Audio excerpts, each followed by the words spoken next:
हाँ जी, good day students. हमारी exercise 13.2 13.4 continue बेटा प्रोबेबिलिटी की फॉर एनसीईआरटी। हम क्वेश्चन नंबर 1 इससे पहले लेक्चर में डिस्कस कर चुके हैं। डिस्ट्रीब्यूशन टेबल हमने चेक की थी उसमें कि whether these tables are correct और नॉट। तो क्वेश्चन नंबर 1 को डिस्कस कर लिया था। क्वेश्चन नंबर 8 भी डिस्ट्रीब्यूशन टेबल्स में दे रखी है, तो हम इसके साथ ही पहले इस क्वेश्चन को लेते हैं, क्वेश्चन नंबर 8 को। तो यहाँ पे एक random variable x, this random variable x with the probability distribution this table is given to us। और हमें जब ये टेबल दे रखी है तो इसमें हमें मेनली दो बातों का ध्यान रखना होता है। मैं फिर रिपीट कर रहा हूँ एक बार।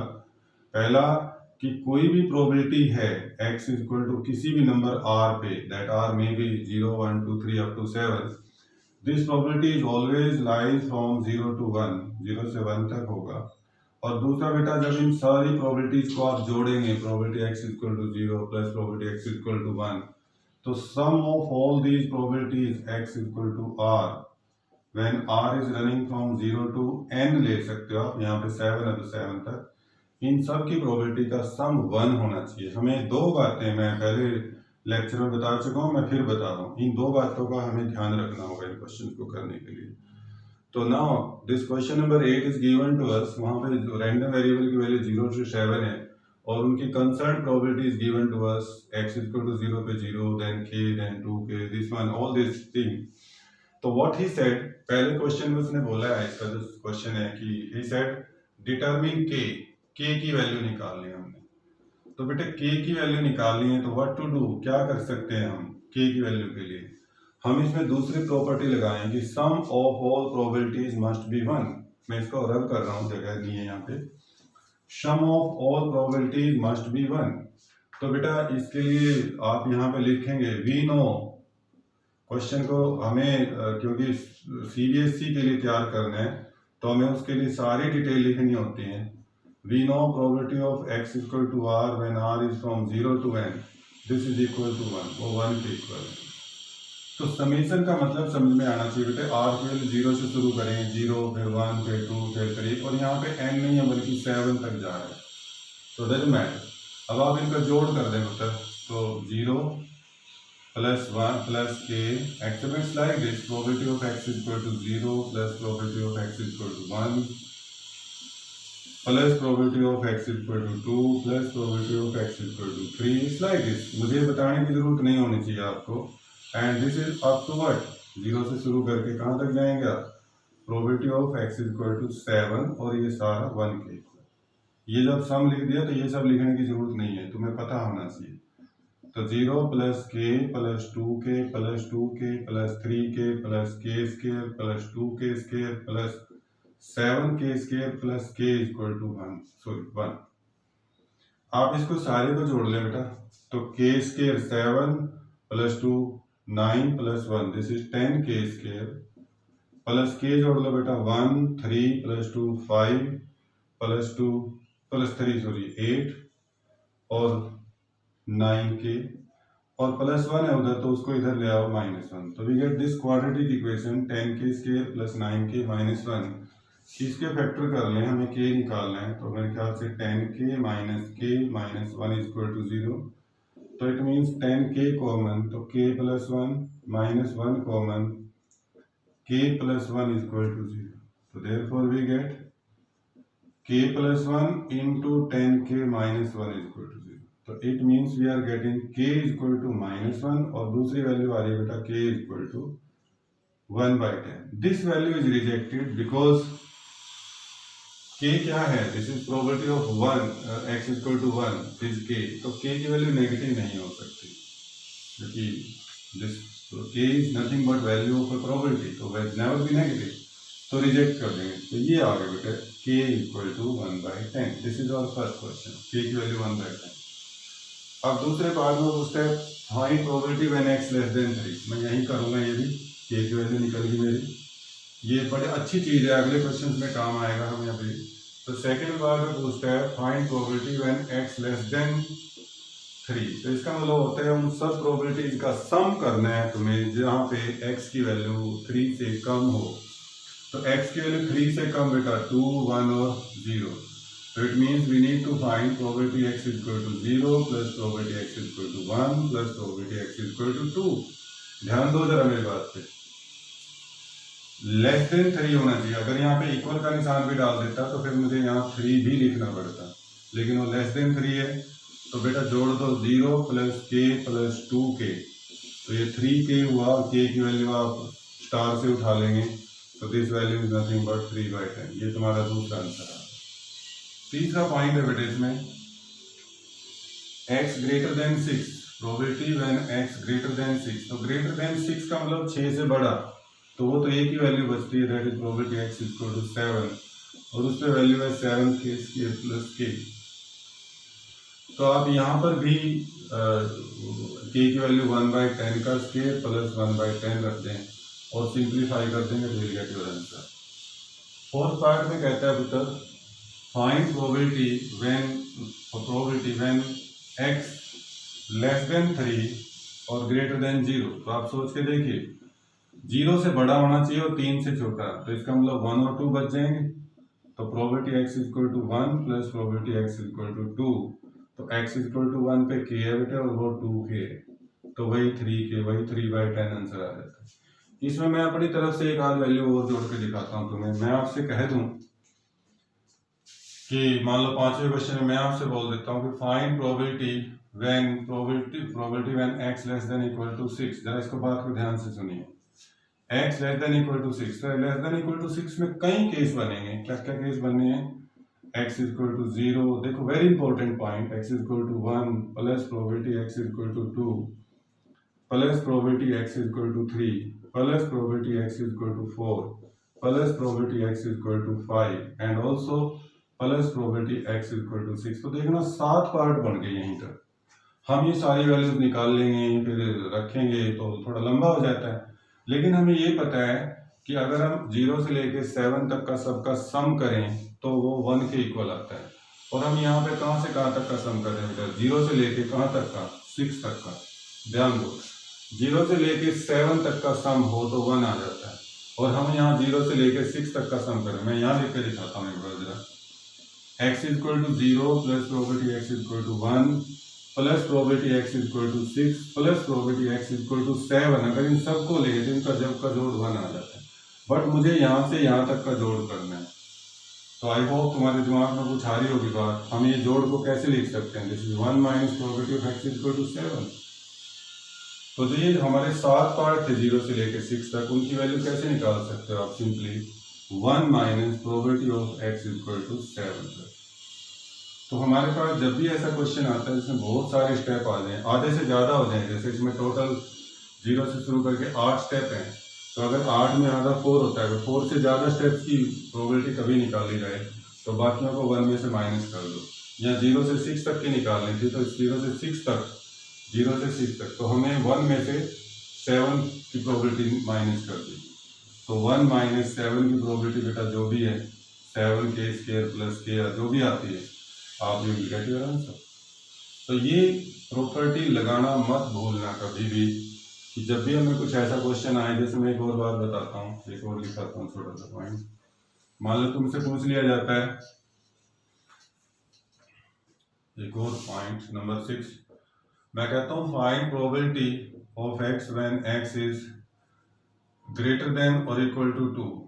ग्रेटर देन, चलो ग्रेटर देन 2 कर देता हूँ, ग्रेटर देन 2। तो जरा सोच के देखिए बेटा क्या कह रहा हो।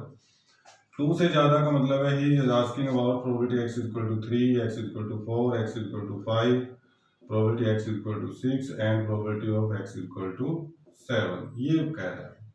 तो आप मुझे बताओ 3 से लेके 7 तक की बात कर रहे हैं, यहाँ 3 से लेके 7 तक, तो मैं ये 1 2 3 4 5 स्टेप हैं, तो मैं इसको ऐसा ना कर दूं 1 में से ये वाला स्टेप माइनस कर दूं। तो 1 minus probability x equal to 0 plus probability x equal to 1 plus probability of x equal to 2। ये बेटा 3 स्टेप निकालने पड़ेंगे मुझे।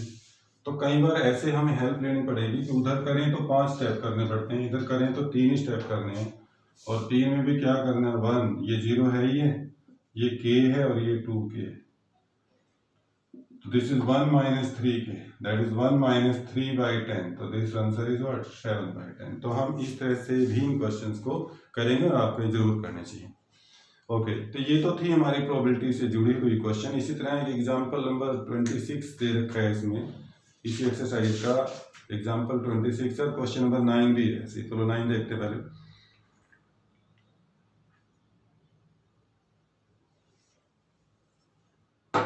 क्वेश्चन नंबर 9 और एग्जांपल 1 दोनों सेम है। उन्होंने टेबल नहीं दी बल्कि टेबल को एक फंक्शन की लैंग्वेज में रिप्रेजेंट करके दिखा दिया। He said random variable x has a probability distribution px of the following form where k is some number। एक जो प्रोबेबिलिटी है वो कुछ ऐसे फंक्शन की टर्म में दे दी बेटा। कहता है k if k होगा if x is equal to 0, then 2k if x is equal to 1, 2k हो जाएगा x is equal to 1 और 2, then further 3k if x is equal to 2, and then 0 otherwise, 0 otherwise, otherwise का मतलब अगर इन 0 1 2 के अलावा कोई और वैल्यू होगी तो अदरवाइज 0 आ जाएगी। तो इसका मतलब सिंपल सा ये है, रैंडम वेरिएबल अगर टेबल बना के सीखो तो नहीं तो बनाने की जरूरत नहीं है।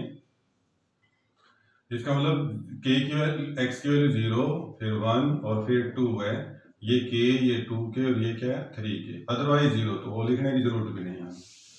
तो ये क्वेश्चन उसने बस सेंस बदल दी है। अब वो कह रहा है डिटरमिन वैल्यू ऑफ k, तो I hope you can do it. उसने कहा है फाइंड k निकाल लो, तो आपको पता होना चाहिए बेटा फिर से वी नो, जो हमने अभी भी इस टेबल में किया बिल्कुल वही काम, कि sigma of probability of x is equal to r when r is from 0 to 2 है, यहाँ पे वो 1 के इक्वल होगा। तो it means k plus 2k plus 3k that is 1, तो 6k इक्वल टू 1, तो k की वैल्यू 1/6 आ गई। फिर वो बोल रहे हैं दोबारा से वही सेम क्वेश्चन है, find probability when x less then 2। दूसरे में कह रहे हैं प्रोबेबिलिटी x की वैल्यू लेस देन 2 पे निकालिए बेटा। तो लेस देन 2 का मतलब आपके पास probability of x is equal to 0 plus probability x is equal to 1, तो 0 पे तो k है और 1 पे बेटा 2k, तो दिस इज 3k, तो 3/6 हो जाएगा। That's all like this. ऐसे हमारा क्वेश्चन हो जाता है बच्चे।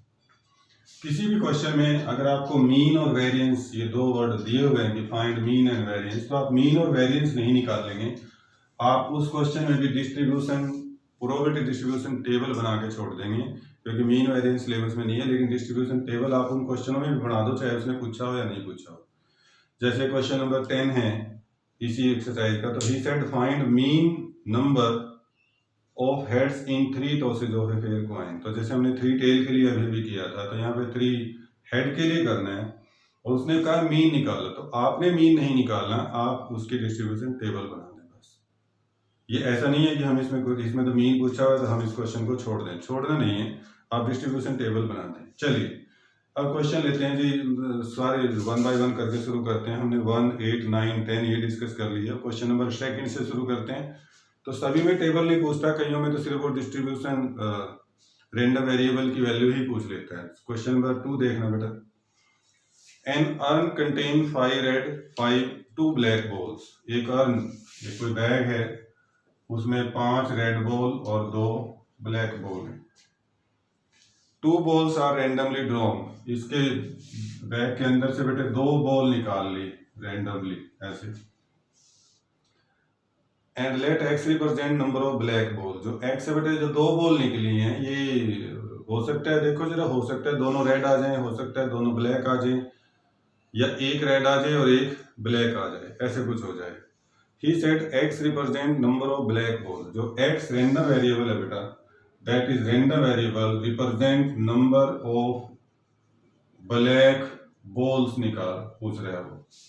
तो what are possible values of x, और कहता है is x random variable. Yes, x तो रैंडम वेरिएबल है, और x की पॉसिबल वैल्यूज क्या हो सकती हैं। जब आप बॉल निकाल रहे हो, इसमें से 2 बॉल हाथ दिया, 2 बॉल निकाल ली, हो सकता है उसमें से कोई भी ब्लैक ना हो, तो 0 हो सकती है, no black ball.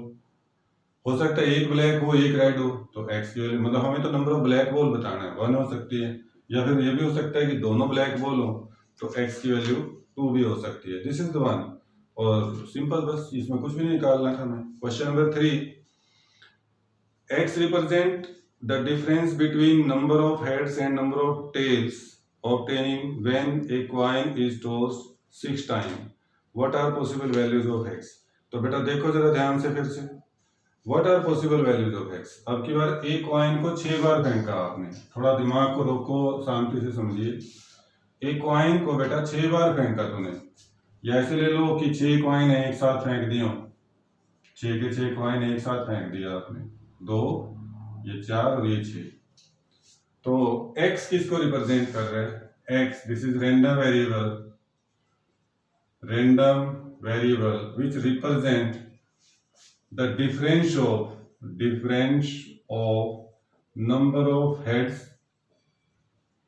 and number of tails। Head और टेल का डिफरेंस बता रहा है बेटा कितना है, number of heads and number of tail का डिफरेंस बता रहा है कितना है। तो मुझे तुम सोच के बताओ, बिटवीन नंबर ऑफ हेड्स। तो पहला केस क्या ले सकता हूं मैं, ऐसा केस ले लूं, केस 1, इफ वी गेट, क्या लूं, ऑल हेड। अगर ऑल हेड आ जाए, जरा सोच के देखो, ऑल 6 हेड्स आ जाए, जरा सोच के देखिए आप भी। तो then well all 6 head and no tail, तो फिर कोई टेल नहीं आएगी, तो नो टेल का मतलब देन x की वैल्यू बेटा 6 माइनस 0 क्या रह जाएगी, 6, number of heads minus number of tails. Difference लेना है हमने, और डिफरेंस भी मॉडुलस में ले लेना चाहिए। उसने ये नहीं कहा कि हेड में से टेल घटाओ या टेल में से हेड घटाओ, तो डिफरेंस ले लेना चाहिए। दूसरा केस क्या हो सकता है कि इफ वी गेट, हाँ जी, अगर 5 हेड आ जाए बेटे, तो 5 हेड आएगा तो 1 टेल भी आएगा फिर, तो देन x की वैल्यू बेटे 5 माइनस 1 तो 4 रह जाएगी। Case 3, if we get 4 head, 4 head और 2 टेल आ जाए, तो देन x की वैल्यू 4 माइनस 2 वो 2 रह जाएगी, एंड सो ऑन। तो आपके x की वैल्यू 6, 4, 2 और एक और 0 आ जाएगी। अगर 3 हेड और 3 टेल है तो 0 हो जाएगा, लाइक दिस। क्वेश्चन नंबर 4 का फर्स्ट पार्ट और सेकंड पार्ट हम ऑलरेडी कर चुके हैं, तो आप इसको तीसरा भी हो जाएगा। क्वेश्चन नंबर 5 देखिए, find probability distribution of the number of successes in 2 tosses of a die, probability distribution of number of successes in 2 tosses of a die where a success is defined as number greater than 4। Success का मतलब है कि जो 4 है, success defined as number greater than 4 होना चाहिए, जो number आ रहा है वो 4 से बड़ा होना चाहिए। और दूसरा केस,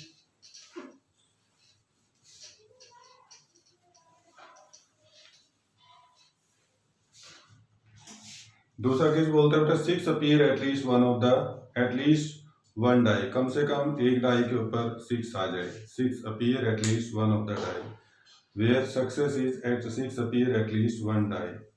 तो इसमें जो पहले वाला केस है ना, वो डिस्ट्रीब्यूशन का नहीं बनता, नंबर ग्रेटर देन 4। तो इसका हम सेकंड वाला पे केस करेंगे, क्वेश्चन नंबर 5 का सेकंड पार्ट।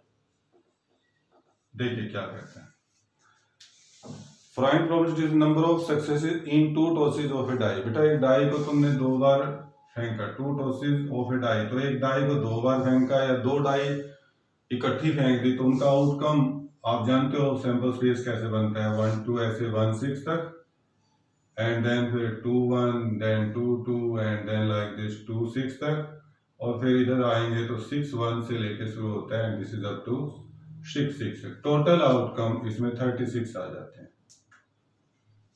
और सेकंड पार्ट कर रहे हैं बेटा, तो उसमें जो x रिप्रेजेंट कर रहे हैं, x is what, number of success in 2 tosses of a die where success 6 appear at least 1।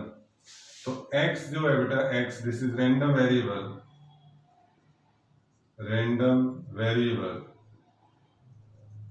which represent number of 6 appears, 6 आ जाए, 6 appears on at least one die। तो x की वैल्यू क्या हो सकती है, then possible values of x, possible values of x are, हाँ जी बेटे 6 अपीयर ऑन डाई। तो एक भी डाई के ऊपर 6 ना आए, कोई सी डाई के ऊपर 6 नहीं आता, ना पहली पे ना दूसरी पे, या फिर एक डाई पे 6 आ जाए या फिर दोनों डाई पे 6 आ जाए। अब देखो इस क्वेश्चन को जो मैंने तुम्हें अल्टरनेट मेथड बताए थे, जब मैंने एक कॉइन थ्रो किया, फिर एक दूसरा था उसमें एक कॉइन को 3 बार थ्रो किया गया, तो मैंने उसमें अल्टरनेट मेथड बताए थे। तो यहाँ उस क्वेश्चन में, इस क्वेश्चन में अल्टरनेट मेथड ज्यादा बेटर रह जाएंगे। जैसे probability of x equal to 0 का मतलब होगा बेटा probability of getting no success. आपने 2 बार थ्रो किया था तो दोनों बार नो सक्सेस हो जाए। तो यहाँ पे तो क्या देखोगे कि 6 नहीं हो जिसमें, वो कलेक्ट करो। तुम काउंट करोगे यहाँ पे 1 2, इसमें 6 नहीं है, इसमें 6 नहीं है, इनमें 6 नहीं है, काउंट करोगे वो टोटल। तो 6 और 5 11 छूट जाएंगे 36 में से, तो 25 रह जाएंगे। तो यहाँ पे तो टोटल 25/36 आ जाएगा तुम्हारा आंसर। लेकिन जो मेरे तरीके से उस तरह से आता भाई नो सक्सेस, यानी कि पहली बार में भी नॉट सक्सेस और दूसरी बार में भी नॉट सक्सेस। तो हम फिर उस क्वेश्चन को ऐसे लिखते कि इन single trial what is probability of getting 6। Probability of success का मतलब होता है प्रोबेबिलिटी ऑफ गेटिंग 6, और 6 आने की प्रोबेबिलिटी 1/6। तो प्रोबेबिलिटी ऑफ नॉट सक्सेस का मतलब होता है प्रोबेबिलिटी ऑफ गेटिंग नॉट 6 ना आए तो 1 में से 1/6 घटाएंगे, दैट इज 5/6। और यहाँ पे मैं करता 5/6 इंटू 5/6, तो आंसर 25/36 ऐसे आ जाता। तो फिर मुझे ये सैंपल स्पेस में आउटकम को काउंट करने की जरूरत नहीं थी, और अदरवाइज आप काउंट कर सकते हो फिर ऐसे जैसे दिख रहा है। नहीं तो मैं ये करता कि टोटल नंबर ऑफ ट्रायल तो हो गए 2 बार थ्रो किए, तो सिंगल ट्रायल में probability of getting 6 1/6, not getting 5/6। तो जब नो सक्सेस है तो पहला भी नॉट सक्सेस, दूसरा भी 5/6। 5 कैलकुलेशन में गलती होने के चांस कम हो जाते हैं। नहीं तो फिर यहां से काउंट करो, जिसमें एक भी 6 है उसको छोड़ दो, एक भी 6 है जिसमें, जैसे 1 6 2 6 उनको छोड़ के उनको काउंट करो जिनमें कोई 6 नहीं है, 1 1 1 2 1 3, तो वो 25 बनेंगे। तो सीधा आंसर 25/36 है। दूसरा बेटा प्रोबेबिलिटी ऑफ गेटिंग 1 सक्सेस। तो 1 सक्सेस का मतलब पहली बार सक्सेस दूसरी बार नॉट, या फिर पहली बार नॉट दूसरी बार यस। तो this is probability of s into probability of s not plus probability of s not into probability of s। तो 1/6 इंटू 5/6 प्लस 5/6 इंटू, तो दिस इज 36 एलसीएम, 5 और 5 10। फिर probability of x equal to 2, 2 success मिल जाए, तो this is s दोनों success. तो probability of s into probability of s, तो दिस इज 1/6 इंटू 1/6, 1/36। इसकी डिस्ट्रीब्यूशन टेबल बना देंगे बच्चे, 0 1 2, और साथ में इसकी प्रोबेबिलिटी लिखोगे, तो 25/36, 10/36 और 1/36। और आप चेक करोगे बेटा, तो इस प्रोबेबिलिटी का जोड़ अगर आप चेक करेंगे तो 1 आता है, और सभी की प्रोबेबिलिटी 0 और 1 के बीच में। इट्स लाइक दिस, ऐसे हो जाएगा बेटा। क्वेश्चन नंबर 6 है सेम एक्सरसाइज से, कहता है from a lot of 30 bulb which include 6 defective. अच्छा क्वेश्चन है, सिंपल सा क्वेश्चन है। इस एक्सरसाइज में हल्के हल्के से क्वेश्चन होते हैं जो तुम कर सकते हो, बस तुम्हें बैठ के एक बार अपनी फेयर कॉपियां पूरी करनी होंगी। कई बच्चों को रहता है हम तो बड़े हो गए हैं, अब हमें फेयर कॉपियों की जरूरत नहीं है। जरूरत तो सबको है, किसी को समझ में आती है बात, किसी को नहीं आती, तो जरूरत तो सबको है। अगर आप एक बार अपने आप कर लोगे इन क्वेश्चनों को तो बहुत बढ़िया रहोगे। From a lot of 30 bulb which include 6 defective. Total हमारे पास 30 बल्ब हैं, 6 डिफेक्टिव हैं, तो इसका मतलब 24 अच्छे वाले हैं, ये गुड हैं और ये डिफेक्टिव हैं, ये टोटल बल्ब है। ये ऐसा डायग्राम बनाने से थोड़ा समरी आसान हो जाता है क्वेश्चन को समझना। A sample of 4 bulb is drawn at random with replacement. 4 bulb निकाले जाते हैं बेटा, इसमें से एक एक करके ऐसे 4 बल्ब निकाले जाते हैं। एक बल्ब, फिर दूसरा बल्ब, फिर तीसरा बल्ब, फिर चौथा बल्ब। लेकिन जो ये बल्ब निकाले जाते हैं 1 बाय 1 करके, दीज आर विद रिप्लेसमेंट, मतलब एक बल्ब निकाला, चेक किया, उसको वापस रख दिया, फिर दूसरा निकाल के देखा, चेक किया, उसको फिर वापस रख दिया। Means her bar total number of bulb इसके अंदर 30 ही रह जाते हैं, because this is the case of with replacement. ये विदाउट रिप्लेसमेंट में भी हो सकता था, उस केस में तो हर रो में फिर एक बल्ब अंदर कम होता चला जाता, लेकिन यहाँ पे विद रिप्लेसमेंट, इस बात को समझिए। तो he said find probability distribution of the number of defective bulb, number of defective bulb का। तो बेटा इस केस में आप सैंपल स्पेस कैसे बनाओगे, तो जो मैंने अल्टरनेट मेथड बताया इस क्वेश्चन में, बताया इससे पहले वाले में, वो मेथड हमें यूज करना पड़ेगा। सैंपल स्पेस कैसे बताएंगे आप, यहाँ पे सैंपल स्पेस नहीं बनेगा। तो आप यहाँ तो करो कि नंबर ऑफ ट्रायल, 4 बार आपने एक्सपेरिमेंट ट्राई किया, मतलब 4 बार आपने बल्ब निकाला बैग में से, बॉक्स में से। तो नंबर ऑफ हेयर, आप पहले तो बात लिखिए सारी, here total number of bulbs, number of जो बल्ब्स हैं they are 30, out of which 6 are defective, 6 defective हैं, देयरफॉर 24 आर गुड। ये सारी बातें आपको you have to write all these things. Now number of trials कितना हुआ बेटा? 4। आपने 4 बार ट्राई किया, 4। तो in single trial we need, उसमें डिस्ट्रीब्यूशन टेबल पूछी है डिफेक्टिव बल्ब के लिए, तो हमारे जो फेवरेट बल्ब है वो डिफेक्टिव है। In single trial probability of success, probability of S लिख लेता हूं, that is probability of success, S का मतलब सक्सेस होता है, and this is here probability of getting a defective bulb आई, इसकी प्रोबेबिलिटी क्या हो जाएगी? That is 6/36 6/30 means 1/5, and therefore probability of not success means probability of not getting this, तो उसको बेटा 1 - 1/5 कर सकते हैं, दैट इज 4/5। और ये सिंगल ट्रायल में जो प्रोबेबिलिटी ऑफ सक्सेस और नॉट सक्सेस है, ये सभी ट्रायल्स में यही रहेगी, क्योंकि आप हर बार बल्ब को वापस रख देते हो, अगर वापस नहीं रखते तो गड़बड़ हो जाती।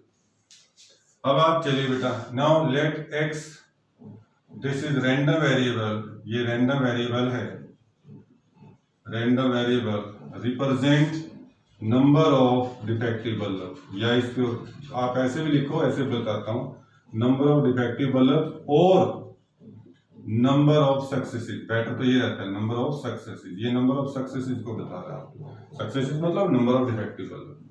Then possible values of x, possible values of x, these are 0, एक बल्ब आ जाए ना, कोई भी डिफेक्टिव ना हो, एक डिफेक्टिव हो, 2 आ जाए, 3 हो जाए, या 4 डिफेक्टिव आ जाए। आपने 4 बार बल्ब निकाला, कोई भी डिफेक्टिव ना आए, मीन्स 0 डिफेक्टिव बल्ब, या एक डिफेक्टिव आ जाए, 2 आ जाए, 3 आ जाए, 4 आ जाए, लाइक दिस।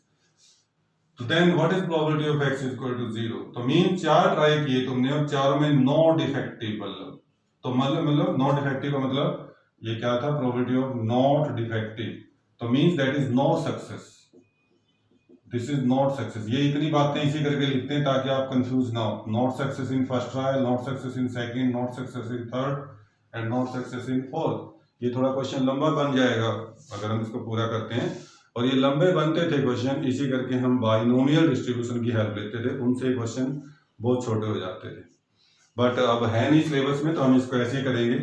तो बेटा इसमें S0 into S0 into S0 into S0, तो दैट इज S0 4/5 है, तो 4/5 इंटू 4/5 इंटू 4/5 इंटू, तो 4/5 रेज़ टू पावर 4 कर लेना, पावर जितना होता है। Then probability x equal to 1, तो बेटा इसमें एक सक्सेस, तो ये चीज जरा ध्यान से लिखनी है। आप 4 बार थ्रो किया, एक सक्सेस आनी चाहिए, तो 3 नॉट सक्सेस, तो वो सिस्टमैटिकल तरीके से करना, भी पहली सक्सेस आ जाए, या फिर दूसरी बार सक्सेस आ जाए ऐसे, या फिर तीसरी बार सक्सेस आ जाए, तो पहले दूसरे चौथे को ऊपर बार लगा दो, या फिर चौथी बार सक्सेस आ जाए, लाइक दिस। तो ये थोड़ा ध्यान रखना है, ये जो केसेस बनते हैं ना, इनमें गड़बड़ ना हो, इसी करके आप बाइनोमियल यूज करते थे हम, बट अब वो है नहीं, तो हमारे पास यही ऑप्शन बचता है। वैसे मैक्सिमम 4 तक भी मैक्सिमम मुझे लगता नहीं आएगा, 3 ही केस होते हैं, x की वैल्यू 0 1 2 3 तक ही होता है, बट 4 भी आ जाए तो हमें पता होना चाहिए। नाउ इसको कैसे करेंगे आप? s into probability of S0 into probability of S0 into probability of S0 plus फिर प्रोबेबिलिटी इसका दूसरे का शुरू हो जाएगा, फिर तीसरे का, फिर चौथे, ऐसे बेटा। फिर ये S और S0 की वैल्यूज यहाँ से, फिर next one probability of x equal to 2 success, तो ये और भी ज्यादा। अब 4 सक्सेस हैं, 4 बार तुमने ट्राई किया, तो 4 बार में 2 सक्सेस होने चाहिए, तो वो 2 सक्सेस कौन से स्टेप पे आएंगे? जैसे मैं पहले ले लेता हूँ, पहले और दूसरे पे ही आ गई, सॉरी पहले और दूसरे पे सक्सेस, तीसरे चौथे पे नॉट सक्सेस, या फिर पहले दूसरे और तीसरे पे सक्सेस हो जाए, पहले और चौथे पे नॉट हो जाए, या फिर तीसरे और चौथे पे सक्सेस हो जाए, या फिर देखो जरा क्या बन सकता है, पहले और तीसरे और चौथे पे सक्सेस हो, दूसरे और चौथे पे हो जाए, या फिर पहले पे और तीसरे पे सक्सेस हो जाए। तो ऐसे देखना कितने केस बन रहे हैं, 1 2 3 4 सॉरी 1 2 3 4 5, एक और बनेगा, एक केस और बनेगा। तो और पहले सक्सेस हो जाए पहले दोनों बीच वालों पे, पहले बीच वाले नहीं आए होंगे अभी, यस, और पहले पे और चौथे पे नॉट सक्सेस आए, तो 4 केस बनते हैं बेटा, 1 2 3 4 5 एंड 6, 6 केस बनते हैं सॉरी। अब यहाँ पे तो जैसे 4 केस बने थे 1 2 3 एंड 4, तो चारों को जोड़ा, यहाँ पे 6 बनेंगे तो 6 के 6 को जोड़ेंगे, फिर x इक्वल टू 3 पे फिर से 4 केस बनेंगे, और x इक्वल टू 4 पे तो एक ही केस बनेगा। तो इन सब की प्रोबेबिलिटी निकाल के आप एक डिस्ट्रीब्यूशन टेबल तैयार करेंगे एंड दैट्स ऑल। ये हमारा कंप्लीट एक्सरसाइज हो जाती है। इसके हम डाउट डिस्कस करेंगे एक दिन क्लास में, लाइव क्लास में। तो आपको अगर किसी बच्चे को कोई प्रॉब्लम रह जाती है तो you can discuss with me, you can contact me, हम डिस्कस करेंगे इसके क्वेश्चंस को। प्रोबेबिलिटी में बस इतना ही था बेटा। Now this chapter is over. अब हम नेक्स्ट लेक्चर में वेक्टर और 3 डायमेंशनल ज्योमेट्री शुरू करेंगे। Okay, good day.